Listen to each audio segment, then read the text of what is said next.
Bom, nós vamos agora começar a nossa reunião e vamos fazer como temos feito, 2 minutos para orarmos ao som do Claire's Lullaby.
Muito bem, vamos começando a nossa reunião depois da prece que vocês fizeram.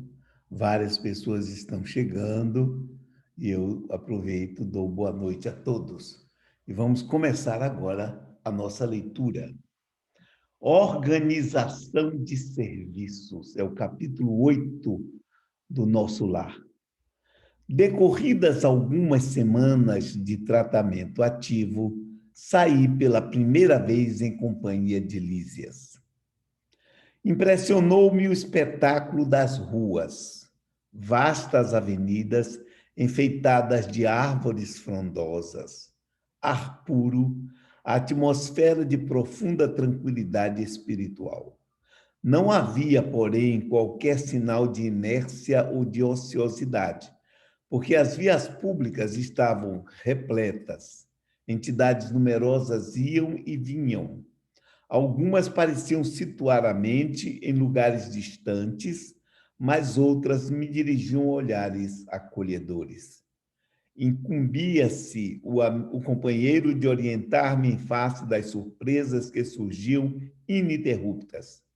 Percebendo minhas íntimas conjecturas, esclareceu solícito. Como vocês estão vendo, uma cópia efetiva daquilo que é uma cidade terrena, não é?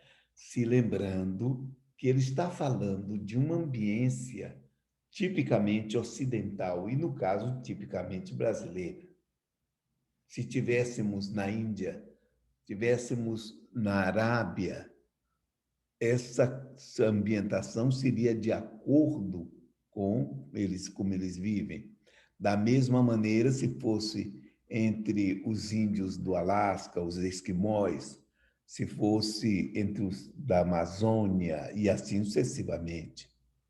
Porque o mundo espiritual, tudo indica, e eu estou com Jung, é o mundo do inconsciente, e o inconsciente pessoal, no caso, onde as pessoas projetam aquilo a que elas estão acostumadas. porque também seria uma transição muito drástica se mudasse completamente a situação. Então, se na condição que as pessoas ainda estão meio com problema quando desencarnam, vocês imaginem se fosse um ambiente diferente. Estamos no local do Ministério do Auxílio.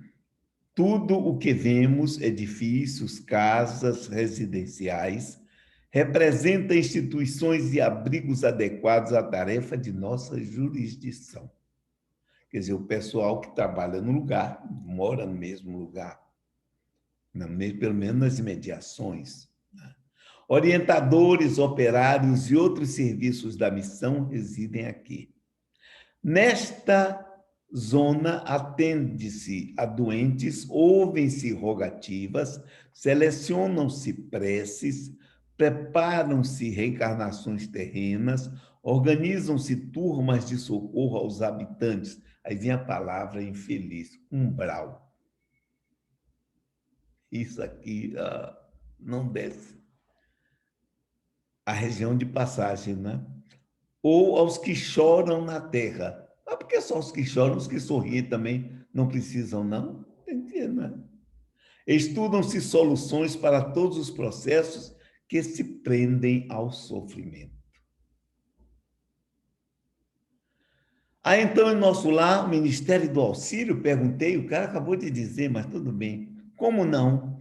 Nossos serviços são distribuídos numa organização que se aperfeiçoa dia a dia, sob a orientação dos que nos presidem os destinos.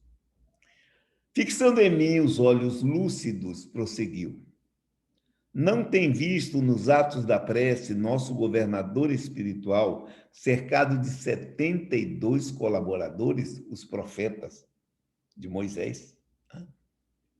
Pois são os ministros de nosso lar. A colônia, que é essencialmente de trabalho e realização, divide-se em 6 ministérios, orientados cada qual por 12 ministros.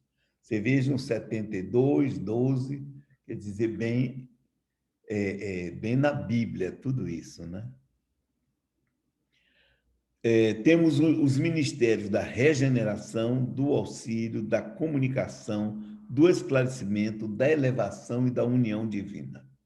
Os 4 primeiros nos aproximam das esferas terrestres. Os 2 últimos nos ligam ao plano superior, visto que a nossa cidade espiritual é zona de transição. Os serviços mais grosseiros localizam-se no Ministério da Regeneração, os mais sublimes, no da União Divina. Clarencio, o nosso chefe amigo, é um dos ministros do auxílio. Valendo-me da pausa natural, exclamei comovido. Nunca imaginei a possibilidade de organizações tão completas depois da morte do corpo físico. Natural, ele não tinha...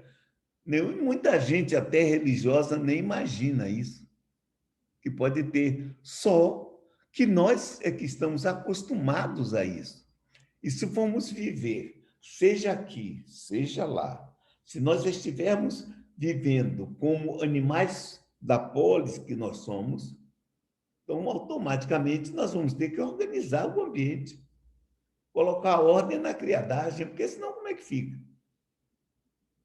Ficaria uma bagunça, pelo menos uma bagunça organizada tem que ter, não é? Sim, esclareceu Lísias, o véu da ilusão é muito denso nos círculos carnais. O homem vulgar ignora que toda manifestação de ordem no mundo procede do plano superior. A natureza agreste transforma-se em jardim quando orientada pela mente do homem.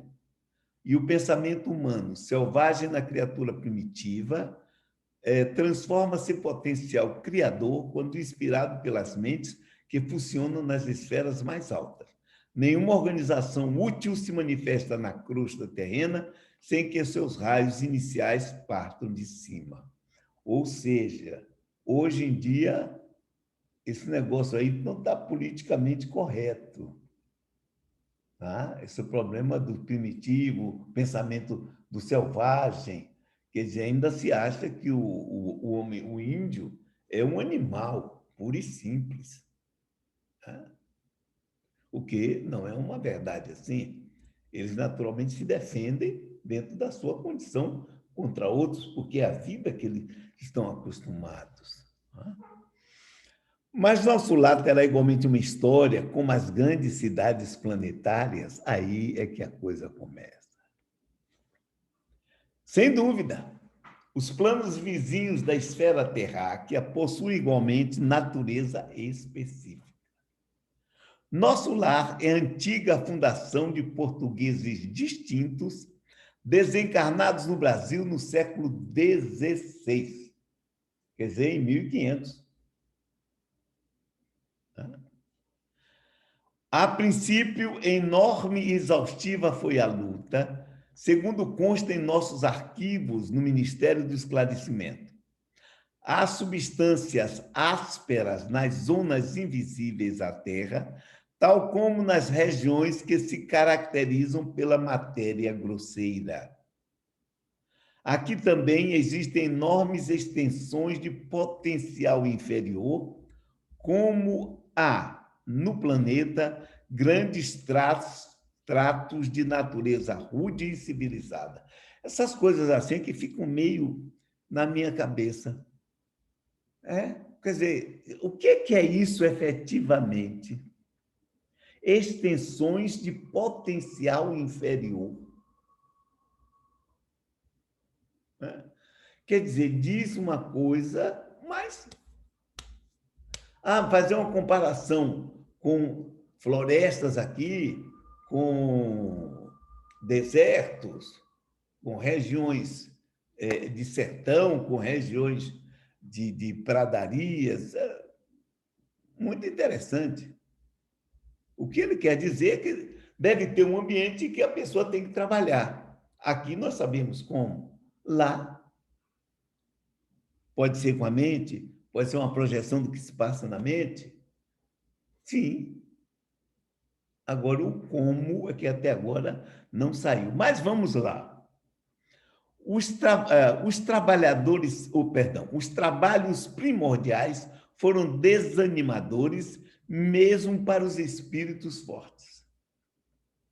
Onde se congregam hoje vibrações delicadas e nobres, edifícios de fino lavor, misturavam-se as notas primitivas dos silvícolas do país e as construções infantis de suas mentes rudimentares. Esculachou os índios todos. Ou seja, vejam, os índios que tinham uma estrutura aqui, quando foram para lá, deviam fazer o mesmo tipo de estrutura. Para ele, é um negócio infantil, selvagem. Vejam que ainda é uma visão muito colonialista, podemos até dizer assim, dos índios. Vamos lá. Os fundadores não desanimaram, porém, prosseguiram na obra, copiando o esforço dos europeus que chegavam à esfera material. Só que aqui o pessoal matava os índios, escravizava. Apenas com a diferença de que por lá se empregava a violência, a guerra, a escravidão. Olha aí, ele bem chama a atenção. E aqui, o serviço perseverante, a solidariedade fraterna, o amor espiritual. A essa altura, atingíramos uma praça de maravilhosos contornos, ostentando extensos jardins. No centro da praça erguia-se um palácio de magnificente beleza, encabeçado de torres soberanas que se perdiam no céu. Uma vez alguém fez um livro com um desenho de como seria, né? Uma verdadeira mandala, que eu estou vendo aí, Kátia, tem aquela mandala ali, o pessoal fazia uma mandala também, Kátia. Os fundadores da colônia começaram o esforço partindo daqui, onde se localiza a governadoria, disse o visitador. Apontando o palácio, continuou. Temos nesta praça o ponto de convergência dos 6 ministérios a que me referi. Todos começam na governadoria, estendendo-se em forma triangular, ou seja, o pessoal tem uma cidade planejada, como eles estão falando.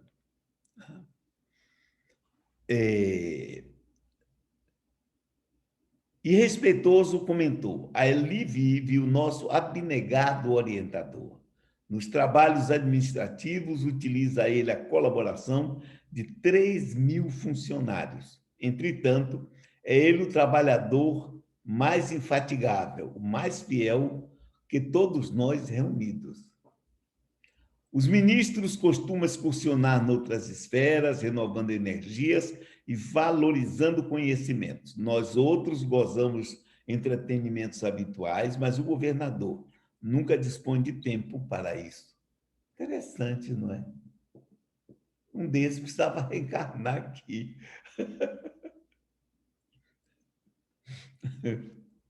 Faz questão que descansemos, obriga-nos a férias periódicas, ao passo que ele mesmo quase nunca repousa, mesmo no que concerne às horas de sono. Parece-me que a glória dele é o serviço perene. Rapaz, camarada, é bom, viu? Falar bem do governador dele. Basta lembrar que estou aqui há 40 anos e, com exceção das assembleias referentes às preces coletivas, raramente o tenho visto em festividades públicas. Seu pensamento, porém, abrange todos os círculos do serviço, sua assistência carinhosa a tudo e a todos atinge. Depois de longa pausa, o enfermeiro amigo acentuou: não faz muito, comemorou-se o 114º aniversário de sua magnânima direção. Lá não tem eleição. Calara-se Lísias, evidenciando comovida reverência, enquanto eu, a seu lado, contemplava respeitoso e embevecido as torres maravilhosas que pareciam cindir o firmamento. Ou seja, vocês veem, está falando de uma cidade que tem uma história, que tem uma estrutura.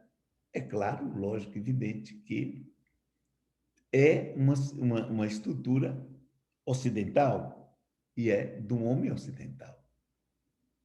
Tem um governador, tem ministros. Eu queria saber se lá o pessoal da Arábia, se lá em cima tem sultão, se tem sheik, porque eles vão reviver a mesma coisa. E lá, em vez de Bíblia, temos Alcorão. Na Índia, vamos ter os livros hindus, Mahabharata, etc. Então, nono, problemas de alimentação. O pessoal aí que estava preocupado quando comia, como Rosana Ferraz estava, né? E Laodiceia. Boa noite a vocês. Problemas de alimentação. Vocês agora vão ficar sabendo como é que se alimenta. Então, vamos lá. Enlevado na visão dos jardins prodigiosos, pedi ao dedicado enfermeiro para descansar alguns minutos num banco próximo. Lísias anuiu de bom grado. Ou seja, vocês veem, banco, lugar para sentar, ele, claro, que vinha doente, cansado, tipicamente uma cidade nossa, humana. Agradável sensação de paz me felicitava o espírito. Caprichosos repuxos de água colorida zigue-zagueavam no ar, formando figuras encantadoras. Até aqui nada de novidade. Quem observa esta colmeia imensa de serviço, ponderei, é induzido a examinar numerosos problemas, eu também acho. E o abastecimento? Olhe que não sou eu quem pergunta as coisas, ele está perguntando. Não tenho notícia de um Ministério da Economia. Eu acho que isso é que atrapalha. Antigamente, explicou o paciente interlocutor, os serviços dessa natureza assumiu feição mais destacada. Deliberou, porém, o atual governador atenuar todas as expressões de vida que nos recordassem os fenômenos puramente materiais. Interessante. As atividades de abastecimento ficaram, assim, reduzidas a simples serviço de distribuição sob o controle direto da governadoria. Aliás, a providência constitui medida das mais benéficas. Rezam os... Aí que vem a história. Porque a gente estava vendo uma história, beleza, nova, atual. Mas toda a história começa do simples, vai ao complexo. Então, vejam. Aliás, rezam os anais que a colônia, há um século, lutava com extremas dificuldades para adaptar os habitantes às leis da simplicidade. Eu não sei se vocês leram um livro chamado Raymond, de Sir Oliver Lodge. Se não me engano, era um físico inglês. O filho dele morreu na Primeira Guerra e ele coletou mensagens através de vários médiuns do filho. E o filho fazendo descrições do que acontecia lá. É muito interessante, porque vocês vão ver uma certa diferença, inclusive, de abordagem de tema, de visão das coisas. E se lembrando que passava-se isso depois de 1918, depois da Segunda Grande Guerra Mundial. Esse livro é vendido, talvez, se não me engano, pode ter na BV, na Biblioteca Virtual Espírita. Né? Raymond é o título. Vamos lá. Muitos recém-chegados ao nosso lar duplicavam exigências. Eu mesmo estaria lá entre eles. Queriam mesas lautas, bebidas excitantes, tomar uma, que ninguém é de ferro, dilatados velhos vícios terrenos. Apenas o ministério da união divina ficou imune de tais abusos pelas características que lhes são próprias. No entanto, os demais viviam sobrecarregados de angustiosos problemas dessa ordem. Era uma bagunça. O governador atual, todavia, não poupou esforços. Tão logo assumiu obrigações administrativas, adotou providências justas. Antigos missionários daqui puseram-me ao corrente de curiosos acontecimentos. Disseram-me que, a pedido da governadoria, vieram 200 instrutores de uma esfera muito elevada, a fim de espalharem novos conhecimentos relativos à ciência da respiração e da absorção de princípios vitais da atmosfera.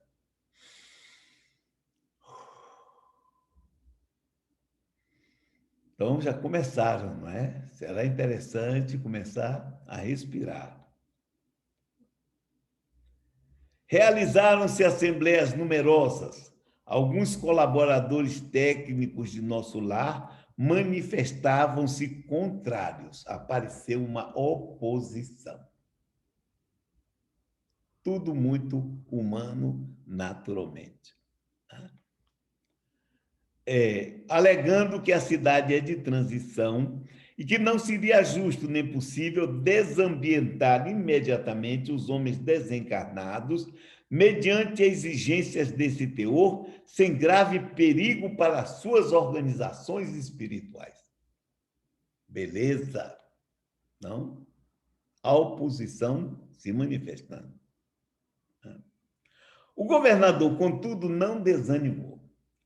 Prosseguiram as reuniões, providências e atividades durante 30 anos consecutivos.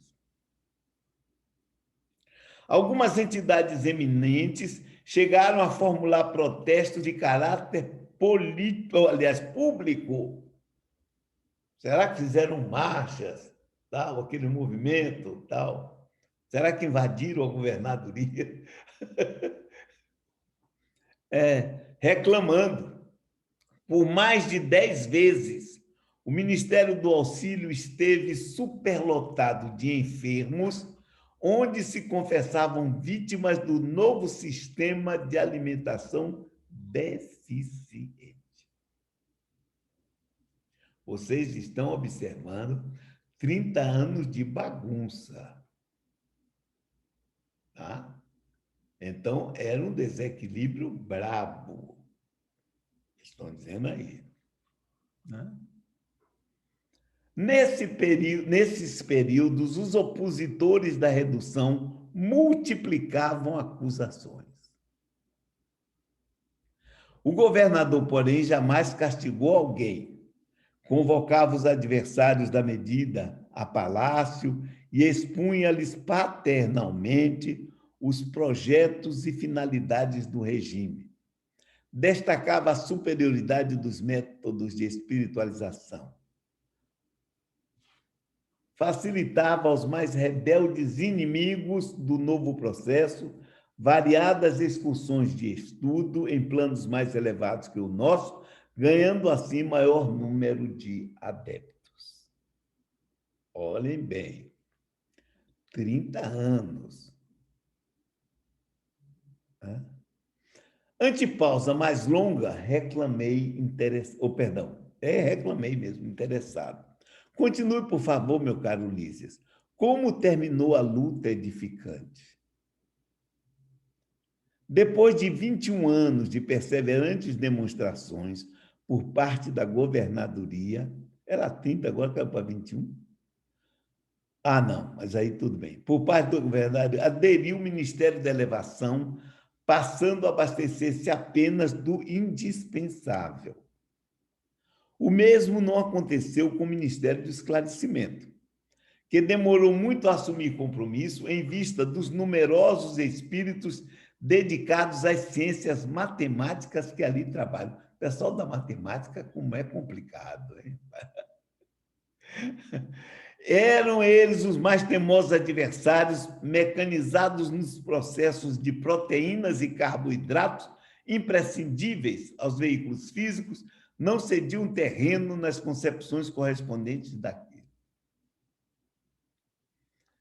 Semanalmente, enviavam ao governador longas observações e advertências, repletas de análises e numerações, atingindo, por vezes, a imprudência.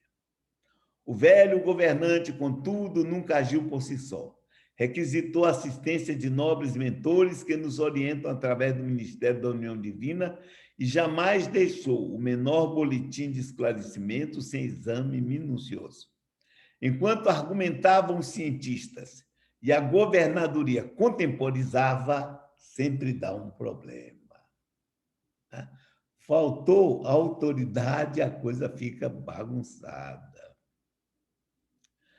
Formaram-se perigosos distúrbios no antigo Departamento de Regeneração, hoje transformado em ministério. Encorajados pela rebeldia dos cooperadores do esclarecimento, os espíritos menos elevados que ali se recolhiam entregaram-se a condenáveis manifestações. Tudo isso provocou enormes cisões nos órgãos coletivos de nosso lar, dando ensejo a perigoso assalto das multidões obscuras do umbral, que tentaram invadir a cidade. Vejam bem, o negócio não foi fácil.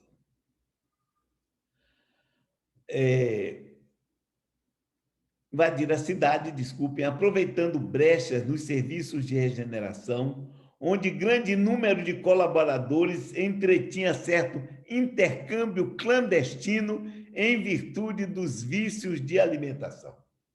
Já viram? O que é que está vendo? Ó, contrabando, um bocado de mumunha, mutretas. Dado o alarme, o governador não se perturbou. Terríveis ameaças pairavam sobre todos. Ele, porém, solicitou audiência ao Ministério da União Divina e, depois de ouvir o nosso mais alto conselho, mandou fechar provisoriamente o Ministério da Comunicação, determinou funcionassem todos os calabouços da regeneração. O cabra fez estado de sítio, baixou o estado de sítio. Todos os calabouços da regeneração para isolamento dos recalcitrantes. Advertiu o Ministério do Esclarecimento, cujas impertinências suportou mais de 30 anos consecutivos. Proibiu temporariamente os auxílios às regiões inferiores e, pela primeira vez na sua administração, mandou ligar as baterias elétricas das muralhas da cidade para a emissão de dardos magnéticos a serviço da defesa comum. Tem, armas. Tem defesa. Logo, tem quem utilize as armas, quem use as armas. Logo, tem que haver ou um exército, ou uma polícia. Não interessa, mas que tem que haver, tem. Então, é um negócio interessante.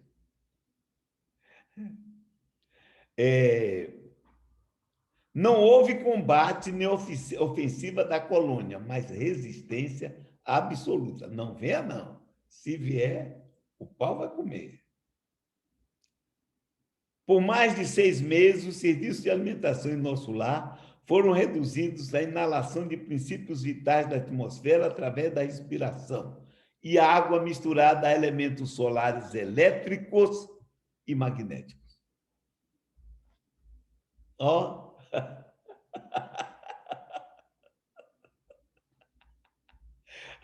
A colônia ficou então sabendo que vem a ser indignação do espírito manso e justo. Tenha cuidado com quem é manso. Porque no dia que perde a tramontana, se lembre de Jesus, virou mesa, botou gente para correr. Veja bem. Fim do período mais agudo, a governadoria estava vitoriosa. O próprio Ministério do Esclarecimento reconheceu o erro e cooperou nos trabalhos de reajustamento. Não tinha outro jeito, senão ia para a cadeia mesmo. Houve nesse comenos regozijo público e dizem que, em meio da alegria geral, o governador se orou sensibilizado, declarando que a compreensão geral constituiu o verdadeiro prêmio ao seu coração. A cidade voltou ao movimento normal. O antigo Departamento da Regeneração foi convertido em ministério. Desde então, só existe maior suprimento de substâncias alimentícias que lembram a terra nos ministérios da regeneração e do auxílio, onde há sempre grande número de necessitados. Se eu passar por lá, já sei para onde eu vou. Sei lá, porque lá pode ter buchada de bode. Porque você já imaginou João Rogério desencarnando sem buchada de bode nosso lá? Vai ser uma tragédia. Nos demais, há somente o indispensável, isto é, todo serviço de alimentação obedece à inexcedível sobriedade.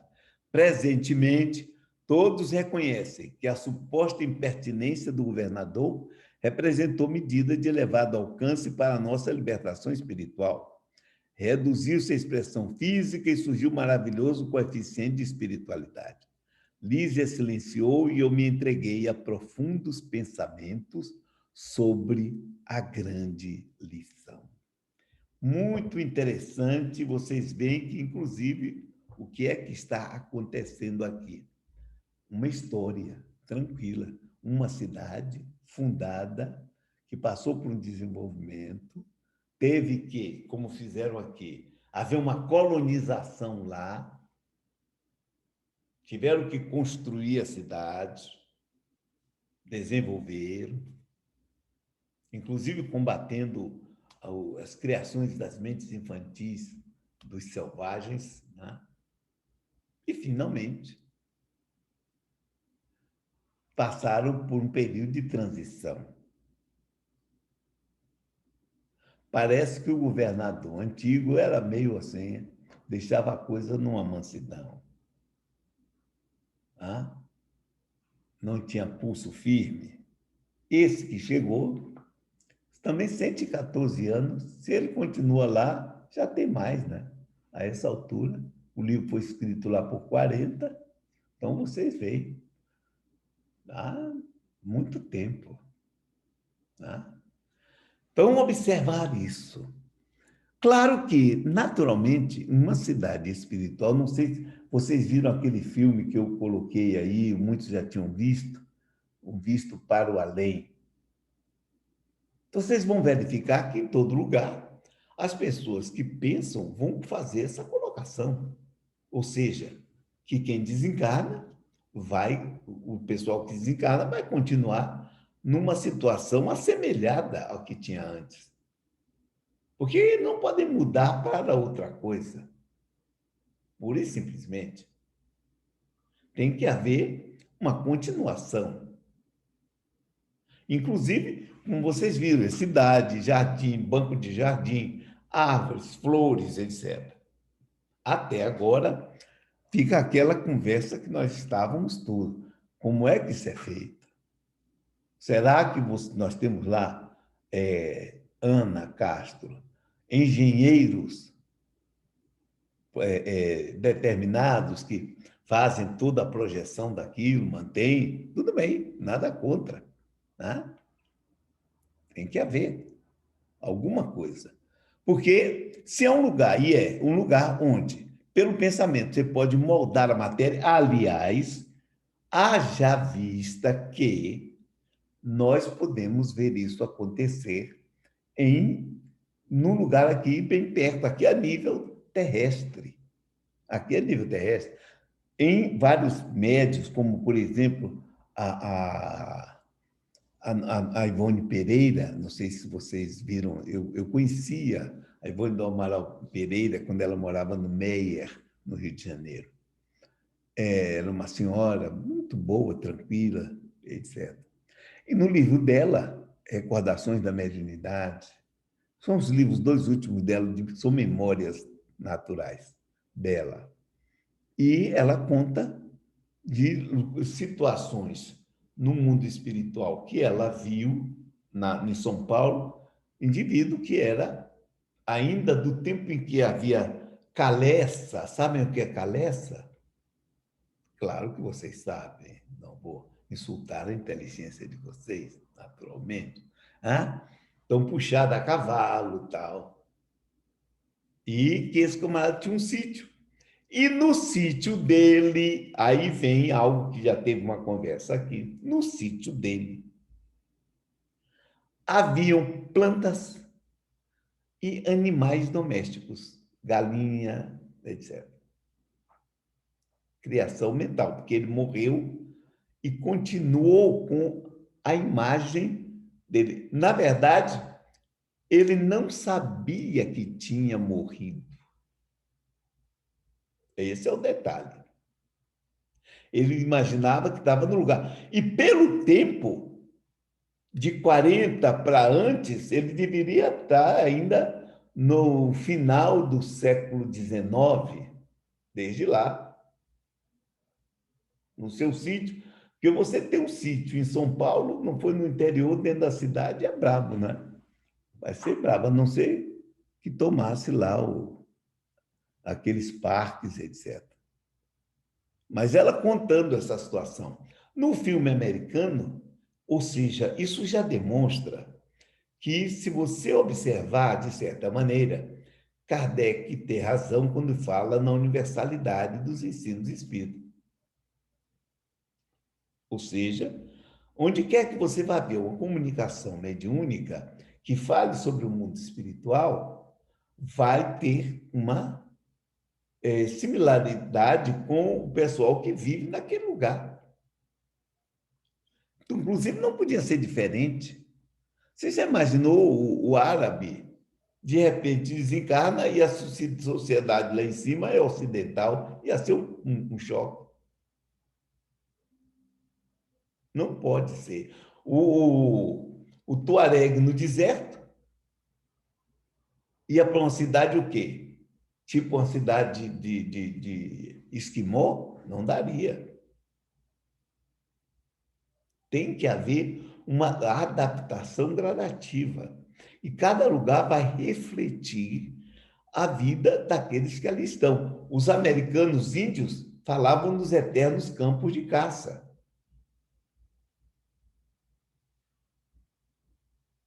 Se nós pegarmos toda a tradição religiosa dos vários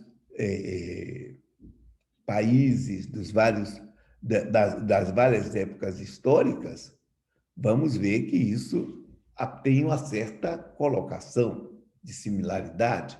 O mundo espiritual com rio, o mundo espiritual com montanhas, com árvores, com ilhas, a famosa ilha das bem-aventuranças, dos bem-aventurados, depois do orfismo. A própria evolução espiritual dos hebreus, que até Isaías, mais ou menos, a visão deles do Sheol era como Hades, dos gregos. O vale escuro da sombra e da morte para onde ia todo mundo. Não tinha negócio de ser bom e ser mal. Depois da ida deles para o cativeiro, os judeus, no caso já, o cativeiro da Babilônia, é que eles começam a mudar. E aí vai aparecer, como na Grécia apareceu depois do orfismo, né? Uma visão em que você tinha penas e recompensas para o outro lado. Eles também começaram a estabelecer isso. E mais tarde vai surgir a ideia, inclusive, de inferno. Depois do livro de Enoque, né? Chega de 200 anos antes de Cristo. Né? Não sei se vocês conhecem, se vocês já leram, que é muito interessante, que aí vem a história do anjo mau, aquela história que se rebelou, pererê, parará, tá? Que antes você não ouve falar. Porque, vejam só, no politeísmo não se precisava do diabo. Por quê? Porque cada Deus era uma coisa e outra. Era bom e mal. O próprio Deus do Antigo Testamento era bom e mal. Ou seja, ele era bom para o povo dele e mal para o resto. Então, nós temos que começar a levar em conta isso. E vamos verificar que, ao longo do tempo, cada povo foi pensar. Quem teve um pensamento que também é meio complicado são os hindus. O pessoal pensa que é simples. Não é, não, porque os hindus têm cerca de 1 milhão de deuses, mais ou menos. E existem 5 grandes filosofias. Uma materialista, a Kanada, e as outras que têm uma visão espiritual. Eles têm uma visão do mundo espiritual que vai variar por aí, de você ter um universo com planetas e tudo espirituais. Ou seja, é uma visão bem mais complicada nesse assunto. Então, nós temos que ter uma visão. Eu acredito que nós já estamos passando da hora de fazer um estudo de religiões comparadas. Tá? Porque nós estamos muito presos a uma visão ocidental, Grécia para cá, que, aliás, foi a tradição histórica. Nós estudávamos antigamente como? Você falava da pré-história, a pedra lascada, a pedra polida, e dava um salto, deixava do lado todo mundo ocidental, praticamente, oriental, praticamente. Somente aqueles que começaram lendo Monteiro Lobato, não é, Carlos Dória? Que leram o próprio Monteiro Lobato traduzindo as obras de Will Durant, História da Civilização, que eu li toda. Essa é a situação. Aí você começa a ver. E como o Will Durant era um filósofo e tinha uma visão crítica da história, eu achava notável as tiradas dele. De vez em quando, eu morria de rir. Quando ele fala, por exemplo, de Saul e Jonathan, ele diz que quando Jonathan morreu, perdão, Davi e Jonathan, quando Jonathan morreu, que Davi chorou tanto, ele dá uma conotação assim, que leva para outra coisa, como se houvesse uma amizade assim diferenciada ali no caso. Então, ele faz umas colocações em vários aspectos assim. Eu achava muito interessante ler isso, que era, de qualquer maneira, de Monteiro Lobato, não é, doutor? Dória, não era assim mesmo? Então, vamos começar a pensar e estudar melhor as coisas, porque a gente está conhecendo pouco de doutrina espírita e conhecendo pouco da história mundial, da história da humanidade e principalmente da história religiosa, para vermos as diversas visões ao longo do tempo. E, inclusive, vamos ver uma série de descrições, às vezes, do mundo espiritual, através de outros indivíduos. Cada um dentro da sua crença, porque nós estamos aqui falando, mas cada um, eu, com cada um de vocês, vai observar o mundo através do seu próprio psiquismo, das crenças que são inerentes, dos bias, dos preconceitos, porque queiramos ou não, temos todos. Às vezes chegamos ao ponto de ter preconceito contra quem tem preconceito, o que já é um problema. Então, cada um enxerga o mundo de uma forma diferente do outro. Parece igual, não tem semelhanças, mas é bastante diferente porque eu vou ver o mundo a partir das minhas experiências pessoais, do que eu aprendi, do que eu vivi, dos meus complexos, das minhas neuroses, das minhas idiosincrasias. Então, quando nós vamos fazer qualquer estudo desse tipo, nós temos que verificar que temos nossos limites também. Então, temos que ter uma certa. Nos colocarmos a nós próprios em observação. Porque nós somos muito fáceis de ver, por exemplo, uma descrição do mundo espiritual, vamos dizer, de um árabe, e a gente olhar assim, não, não. É a visão dele. E se ele vai falar do mundo espiritual, do que ele vai ver lá, na crença dele, ele vai para lá e vai ter isso. Vai ser assim. Eu não sei das virgens lá, aquelas coisas todas, mas.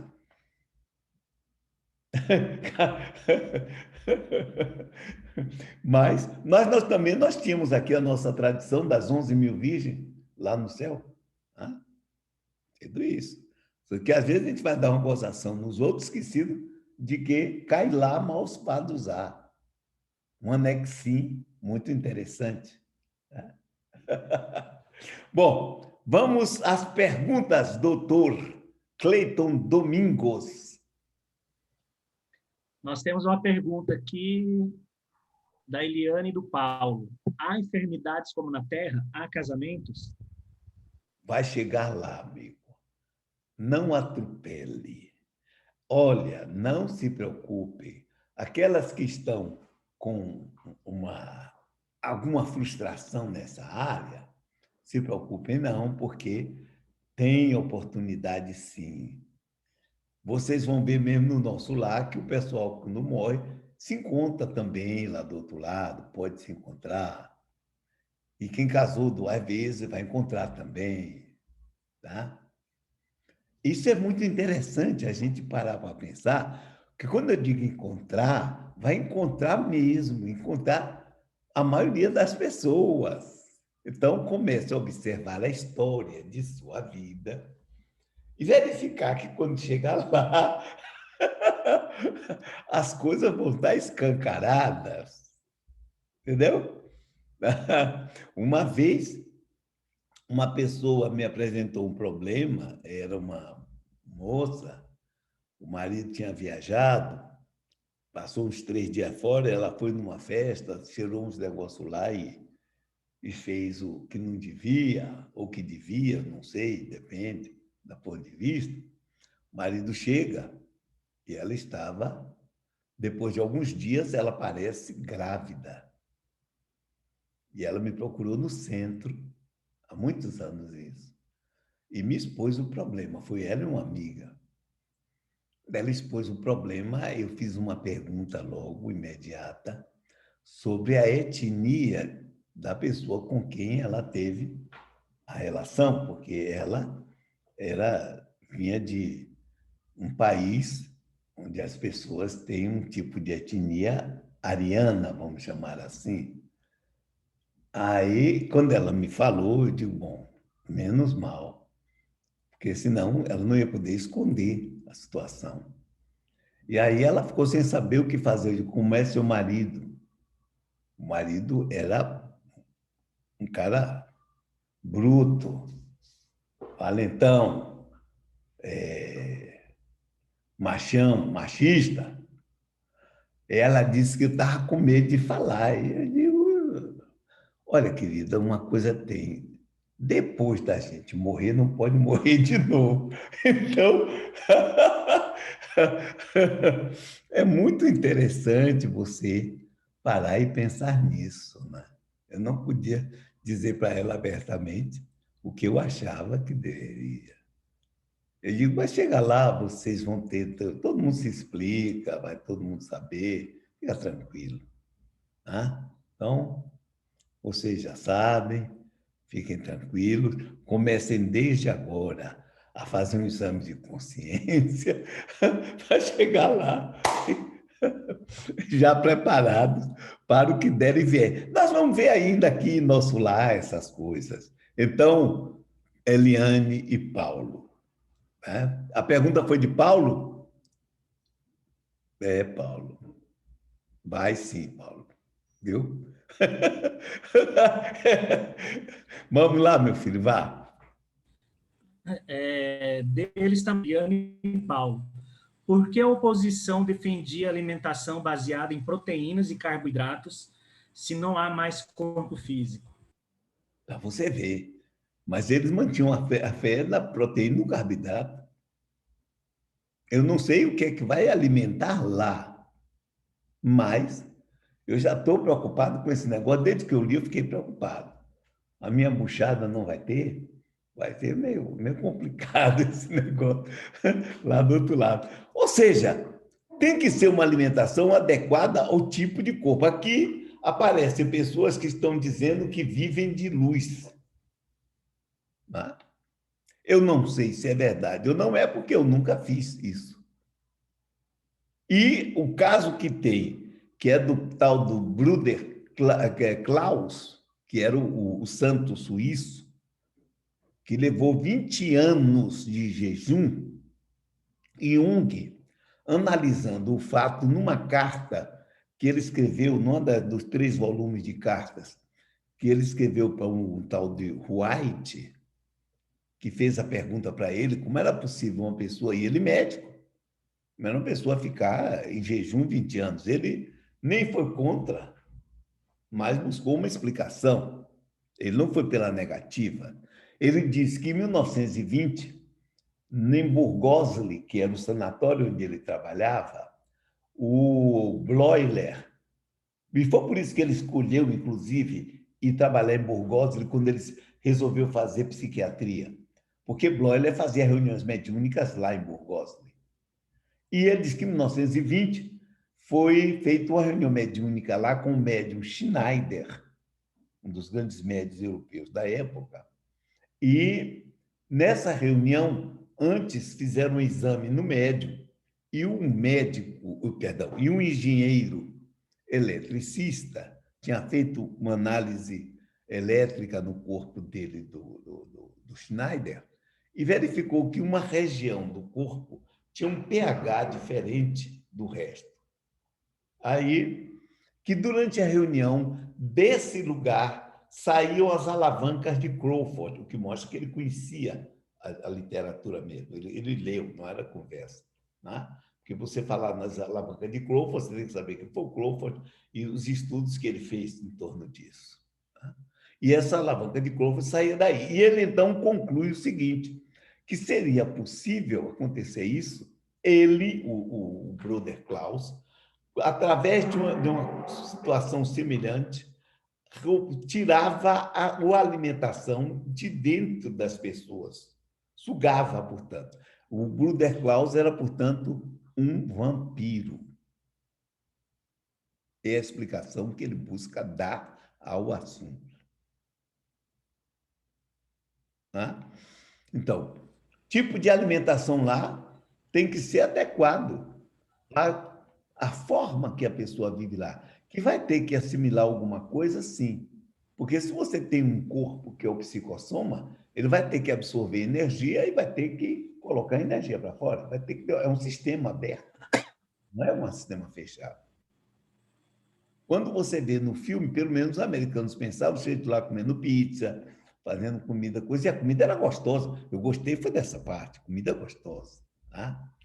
Eu acho que o pessoal podia usar tipo aquela frutinha, eu acho que é africana, que se você morde, prova aquela fruta, você pode botar a coisa mais amarga na boca que vira doce. Né? Muda o gosto das coisas. Não sei se vocês já viram falar. É uma fruta interessante nesse ponto que tem. Então, que eles devem se alimentar. E que eles podem, inclusive, ter. Se o camarada que Ivone fala tivesse ali, se tivesse uma galinha, ele matar a galinha para comer, a galinha era uma forma pensamento, ele comeria a forma pensamento, estava observando, absorvendo energia, porque ali era uma energia concentrada num ponto. Então tem que haver uma forma de absorver energia, disso não resta dúvida que há. Agora, como é, como deixa de ser, quando eu for para lá, eu mando dizer para vocês tudinho, sem problema. Tá? Mas vai lá, meu amigo, outra. O Rogério, e o que dizer da experiência de Dante Alighieri quando nos traz sua experiência em A Divina Comédia? Olha, veja bem, foi aquilo que eu falei. Cada um vai ver a situação de acordo com suas crenças. Se você tem um caso interessante, se você tem um espírita, um católico e um budista, e os três virem uma mulher, e se essa mulher estiver vestida de determinada forma, ou virem uma mulher, cada um deles vai interpretar de acordo com a sua crença. Dependendo do tipo da mulher, o cristão vai pensar que é a Virgem Maria. O espírita vai dizer, um espírito elevado, que estava brilhando, isso e aquilo. O outro vai ver uma deusa hindu, se for um hinduísta. Ou seja, cada um vai projetar na visão aquilo que ele acredita. Ou seja, já imaginou? Se você vê um lugar onde tem pessoas sofrendo, aqui é o inferno. Podem ser pessoas sofrendo porque desencarnaram com um complexo de culpa. Se você vê pessoas tranquilas, você vai dizer que é o céu. Se vê um lugar onde as pessoas estão mais ou menos, umas boas, outras não tão boas assim, você vai dizer que é o purgatório. O próprio médium Swedenborg desenvolve a religião dele dentro desse aspecto. Céu, inferno e purgatório. Embora tendo uma visão de mundo espiritual, é um mundo espiritual tal como eu o vi. É o livro dele. Então, é aquilo que eu estava falando. Cada um enxerga a realidade através do seu prisma psicológico. E cada um, quando encara um fato, várias pessoas vendo um fato, cada uma tem uma interpretação diferente desse fato. Então, uma visão espiritual, cada um vai assimilar aquilo que pensa, aquilo que é sua crença, as suas superstições, etc. Então, você vamos dizer assim, qual é a realidade? Eu não sei. A minha realidade é uma, mas a realidade do outro é outra, e é realidade. Aí é que está o problema. O outro vê algo para ele é real. É como tipos de doenças psicológicas, psíquicas. O indivíduo acha que tem um câncer no pulmão, você faz todos os exames, não tem, mas ele vai dizer para você, tem. Jung conta o caso até de um médico que dizia que tinha um câncer no intestino, num lugar qualquer aí, não sei, me lembro agora. E todos os exames davam negativo, que ele não tinha nada, ele não tinha nada. E ele, médico, ele dizia, mas acontece que eu sei que tem. Como é que você vai dizer para o cara que não tem? Vocês se lembram do cadáver que eu contei aqui? O sujeito que era um cadáver, estava lá, morto. Eu sou um cadáver. E o psiquiatra chegou lá e, para provar ele, disse, cadáver sangra? Ele disse, não. Ele disse, tá bom. Pegou um estilete, deu um talho nele e saiu sangue. Ele olhou e disse, agora eu aprendi uma coisa nova, cadáver sangra. Pronto. Ou seja, se você tem uma crença botando na cabeça, não tem jeito, doutor. Para você, aquilo é verdade. Mas outra aí, lá. São 21 horas agora, já tem várias perguntas ainda. Você quer Então, vamos passar. fazer a oração? Vamos responder. Eu É? vou diminuir mais o tempo de resposta. Tá, a Ana Castro aqui pediu para você explicar a questão da mente simplista dos silvicolas. Estaria o livro deixando implícito que alguém tão letrado como você, por exemplo, não poderia reencarnar como um índio? Você agora, ela fez uma pergunta interessante, porque inclusive tem um livro da própria Ivone, um livro onde tem duas novelas. Uma delas aparece Bezerra de Menezes.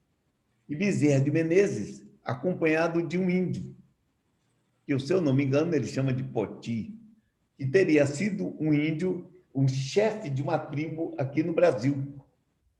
E segundo a explicação do mentor dela, do próprio Bezerra, não sei, me lembro agora, esse camarada teria sido um árabe, um chefe árabe, muito do danado, matando todo mundo. Tinha tantas pessoas inimigas dele que o pessoal tirou ele de lá, fez ele encarnar aqui na Amazônia, numa tribo, e ele, ao desenvolver, tornou-se o chefe da tribo porque ele estava, em termos de experiências, além, explicação do livro.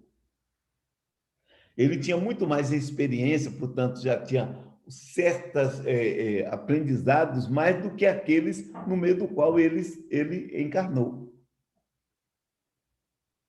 Então, que eu posso reencarnar lá? Posso, sim. Qual o problema de não poder?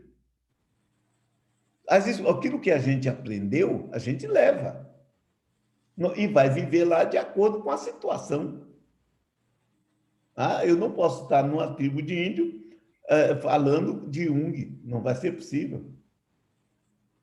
Isso vai ter que ficar reprimido e eu vou ter que aprender as coisas lá. Agora, pelos recursos que eu tenho, vou, sem dúvida nenhuma, apresentar. Eu deverei ser, no mínimo, um feiticeiro da tribo. Mas vá, doutor Cleiton. A Jenny, ela pergunta aqui sobre o livre-arbítrio, destino, karma. O exemplo dela é o seguinte: se ela te matar, o que vai acontecer com ela? Ela vai reencarnar para pagar essa dívida com você? Não acredito, não. Não acredito, não. Se ela não, se ficou com culpa, ela vai criar problema para ela. Porque a mim ela não deve nada e ela nunca vai poder resgatar o que fez comigo. Isso era impossível. Será impossível. Porque o problema não é resgatar apenas o fato de matar. Mas ela me matando, ela evita que eu tenha uma série de experiência, que eu vá interagir com outras pessoas, que eu poderia estar influenciando, sendo influenciado. Como é que vai resgatar isso? Não tem como. Não tem como. E se ela colocou na cabeça e achou que deveria mesmo me matar, porque seria bom até para a humanidade me matar, ela desencarna sem culpa. Eu não vejo a coisa desse tipo, não. Desse jeito, não. Vá. A Ana Castro aqui, ó, durante a invasão dos seres das sombras, no início da colônia, de onde viria o tal recurso que alimentaria as armas utilizadas na defesa do ambiente? Ele disse Se que a é... energia preconcial permitiu o acesso dos seres das sombras. Veja bem, ele não disse que entrou. Disse que houve ameaça. E eles se prepararam. E eram baterias com dardos, como ele fala, ele não define o que era. Mais adiante, você vai ver em determinadas obras dele, dizendo que são, às vezes, projéteis que criam a ilusão da morte. Tá? E eles falam em, energia, em armas tipo eletromagnética, dentro do magnetismo lá, uma coisa diferenciada. Diga. Temos só mais uma aqui, a última. Ótimo. Da Eliane Paulo. Esta verdade relativa, de acordo com as percepções, dificulta o processo evolutivo? Não. O grande problema da vida, aliás, Einstein disse que tudo é relativo ao observador. Muita gente olha e diz, não, Einstein diz que tudo é relativo. Não, ele nunca disse isso, porque ele não seria maluco dizer uma besteira dessa. Tá? O que ele disse é, tudo é relativo ao observador. Você viu o que eu disse? Pessoas que veem o mesmo fato, cada um tem interpretação diferente. Tem um exemplo que eu sempre dou. Um indivíduo está junto do Sol. Um outro está na metade entre o Sol e a Terra, e outro está na Terra. O cara que está junto do Sol vê o Sol apagar. A verdade dele é, o Sol apagou. Para o que está no meio, se ouvir por um meio qualquer ele dizer isso, vai dizer ele é maluco, o Sol está aqui brilhando. 4 minutos depois, porque a luz do Sol levou 8 minutos para chegar aqui, ele vai ver o Sol apagar. Ele disse, o Sol apagou, o que está na Terra vai dizer, 2 malucos, 2 idiotas, 2 imbecis. Isso tá, o que é que vai acontecer? 4 minutos depois, ele vai ver, o Sol apagou. Ou seja, todos os 3 certos, o problema era o referencial. Só isso. É isso que Einstein disse. Você está vendo uma coisa, depende do seu movimento, da sua velocidade, da sua distância do lugar, do fenômeno. Então, pois bem, menino, hoje foi ótimo. Teve uma série de... Temos só mais uma aqui. Tem mais uma? Vá. Um gongo, um besouro, uma borboleta, um sariguê futuramente será um humano? Bom, o sariguê nunca será humano. Tá? A borboleta tem até umas mariposas, mas borboleta nunca será humana. Não é verdade? Agora, o princípio espiritual que está ali, depois de passar por muitas evoluções, por várias, seguindo o caminho dele na árvore da vida, porque não vai todo mundo seguir pelo mesmo caminho, tá? Aí um dia ele vai ter a necessária experiência e condição de poder começar a pensar, a estruturar um ego e tornar-se consciente de si. Agora acabou, não tem mais nenhum. E aí, abro aí para o pessoal conversar. Então você vai parar de gravar aí? Eu vou parar de gravar. Então, mas, E aliás, vai vamos fazer fazer a prece, porque aí a gente conversa sem prece, que o pessoal pode falar como queira aí, devagarzinho. Vamos fazer a nossa prece. 2 minutos.